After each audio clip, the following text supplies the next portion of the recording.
I'm Chase Cromwell. This is Trevor Mitchell. We both work for Berkshire Hathaway in San Diego. We're standing downtown in the finest city all across America. And the biggest question we get asked in our job is from buyers, like, what do we do? Like, if we want to buy a house, where do we start? You posted that thing on Instagram the other day. You had like 10 replies. Like, what did you say to them? First and foremost, I introduce myself, and then I like to introduce them to a lender of our choice if they don't already have one. We have a team of really good lenders that points them in the direction of the place we need to be. Yeah, so what he means by that, and correct me if I'm wrong, is we have to find that comfort zone. So like if a lender, what does a lender do? Like there's a comfort zone and then there's a spot that they're approved for, right? So they run their numbers, and everybody, if you're thinking about buying a home, typically you already have some money saved up. So the lender will run all those numbers for you and then give you a price point of what you can be approved for. So once you get an approval process, does that mean that's what the buyers are going to go shop for? Typically, but they want to find their comfort zone. There's a term, house board. Just because you're approved for $800,000 doesn't mean you want to spend $800,000. Maybe you want to spend $700 or $750.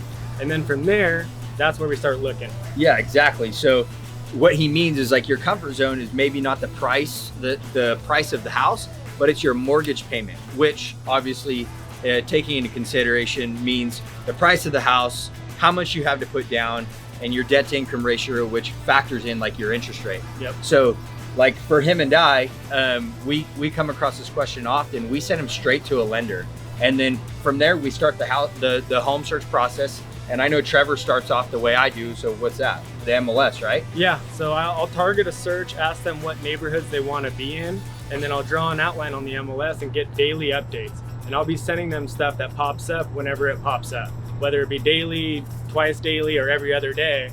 I'll send it to them directly, and then they can tell me yes or no, I want to go check it out. And if they want to check it out, we go see it. Yeah, so like the MLS basically gets you on a hot sheet that shows you every time there's a price change or a house that's new on the market that fits your criteria between like house price, let's just say $500,000 to $700,000. It's 3-bedroom, 2-bath. Like you're on a search that shows you those homes. Yeah. As soon as we see them, like you get to be part of the process, we get to be a part of the process. Yep. And then from there, we kind of start pinpointing neighborhoods and taking things out of the search that we think you may not like, or you've told us that you don't like. And in the end, really what happens is like, we end up finding these neighborhoods, right? That is perfect for them, whether it's school or location or. Yeah, and what we're really good at is finding homes and being able to get creative. This home may look like a cookie cutter home, but if we can adjust, a bedroom here or add on here, that's what we kind of specialize in, especially with Chase being in construction. We can get really creative, and a cookie cutter home to the normal eye can be something more to our buyers. Yeah, so that's for sure. And I'm glad he elaborated on that, because I can walk into a home and see, okay, wall can come down or wall can go up, or you can add here, or this is the cost to upgrade a bathroom, this is a cost to upgrade a kitchen. Like for us, the home buying process is awesome because we have a background. We both built homes, remodeled homes. He's managed multiple properties for the family.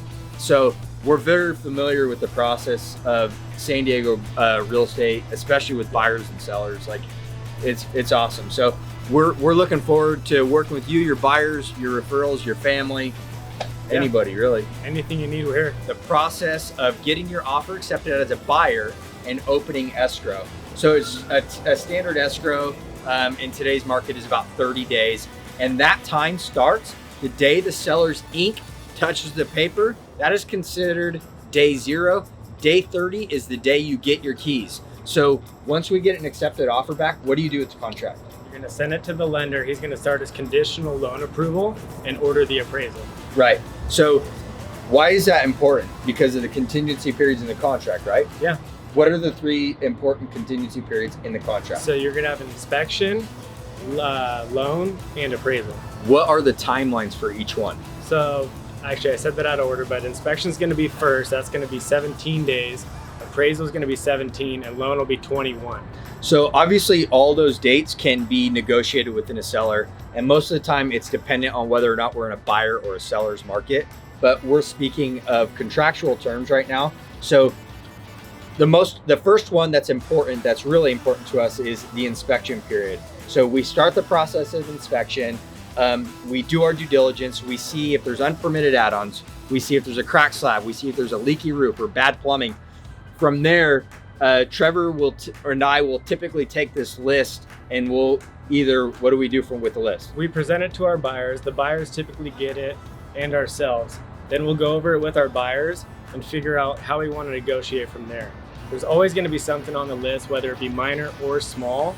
We typically try to take the major things first and negotiate with those. And they can either fix it or give you cash in lieu of repair. Right, that's exactly right. So for me, my main concern right off the bat is health and safety concerns.